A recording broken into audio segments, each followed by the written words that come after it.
दुवै व्यवस्थापन समिति शिक्षक अभिभावक सङ्घ र विद्यालय व्यवस्थापन समितिको संयुक्त बैठकबाट हामीले आज यहाँ ध्यानाकर्षण गर्ने निर्णय गरेर आज हामी हाम्रो त्रिवेणी नगरपालिकाको यो कार्यालयमा हामी उपस्थित छौँ। पालिकाले परिपत्र गरेका विभिन्न समयमा परिपत्र गरेका पत्रहरूको विशेष रूपमा मूल्याङ्कन गरेर त्यसप्रति हामी अभिभावकहरूको धारणा समष्टिगत गरेर आज हामी समग्रमा त्रिवेणी नगरपालिकाको कार्यकारी हाम्रो अधिकृतज्यू पनि यहीँ हुनुहुन्छ, हाम्रो उपमेयर पनि यहीँ हुनुहुन्छ। तपाईँ हामीले सबैले भोट हालेर उहाँलाई यो स्थानमा हामीले उभिएका छौँ होइन। त्यसले गर्दा उहाँप्रति हाम्रो विशेष आश छ। त्यसले गर्दाखेरि त्यसै गरी शिक्षा को समितिमा पनि रहनुभएको प्रतिनिधि पनि आउनुभएको छ।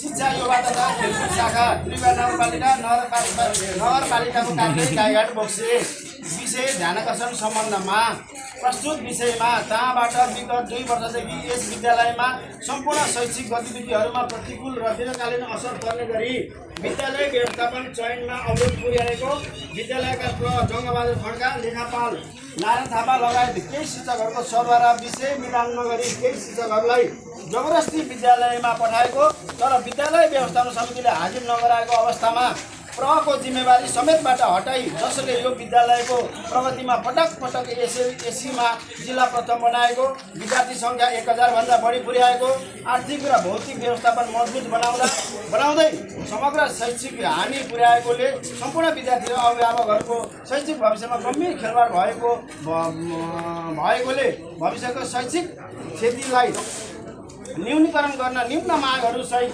व्यवस्थापन समिति शिक्षक अभिभावक सङ्घ र प्रतिनिधिमूलक अभिभावक शिक्षकहरूको बैठक बसी निर्णयहरू गरेकाले यथाशीघ्र उक्त मागहरू सम्बोधन गरिदिनु हुन अन्यथा आन्दोलनका चरणबद्ध कार्यक्रमहरू सञ्चालन गर्ने र यसबाट सिर्जना हुने वातावरणको सम्पूर्ण जिम्मेवारी नगरपालिकाले स्वयंले बेहोर्नुपर्ने बेहोरा सहितको ध्यानाकर्षण पत्र पेश गरिएको बेहोरा अनुरोध छ।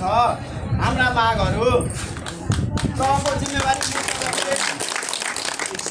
जिम्मेवारी मुक्त गर्ने निर्णय तत्काल बदल गर्नुपर्ने, नगरपालिकाद्वारा रोक्दा गरेको बाल मन्दिर मावि बोक्सेको शिक्षक कर्मचारी तलब तुरुन्त निकासा गर्नुपर्ने र नपाएको चिठीद्वारा रोक्दा गरिएको विद्यालयको नाममा रहेका सम्पूर्ण बैंक खाताहरू फुक्का गर्नुपर्ने, मावि तहका 2वटा मात्र दरबन्दी रहेकोमा यहाँबाट विज्ञान रात दरबन्दी अन्यत्र सारिएकोमा सो दरबन्दी विद्यालयमा नै फिर्ता ल्याउनु पर्ने, त्रिवेणी नगरपालिकाले सरुवा गरी ल्याएका केही शिक्षकहरूको विषयगत बेमेल भएकाले अन्य विषयगत शिक्षकहरू मिलान गरी यस विद्यालयमा ल्याउनु पर्ने।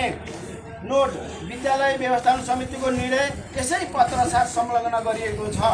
बोलाच नगर प्रमुख त्रिवेणी नगरपालिका गाईघाट, प्रमुख जिल्ला अधिकारी ज्यू जिल्ला प्रशासन कार्यालय उदयपुर, नगर उपप्रमुख ज्यू त्रिवेणी नगरपालिका इकाइ प्रमुख ज्यू सिबी तथा सह-इकाइ उदयपुर, प्रमुख प्रशासकीय अधिकारी ज्यू त्रिनपा भनेर हामीले यो टाढा ल्याएका छौँ। यो संयुक्त रूपमा मैले यहाँहरूलाई यो हस्तान्तरण गरेको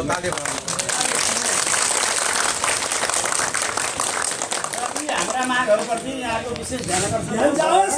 हाम्रो यही कामना छ। यहाँको यो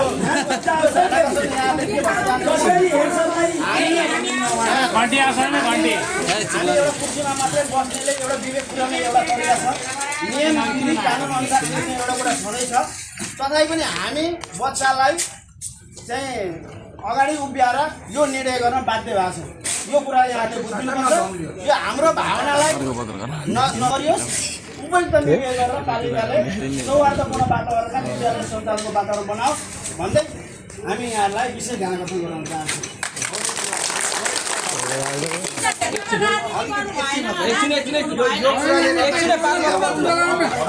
बालबच्चाहरूको चाहिँ शैक्षिक सत्र सुरु हुन लागेको छ। यसले योभन्दा अगाडि चाहिँ तपाईँको चाहिँ जिल्ला प्रथम हुन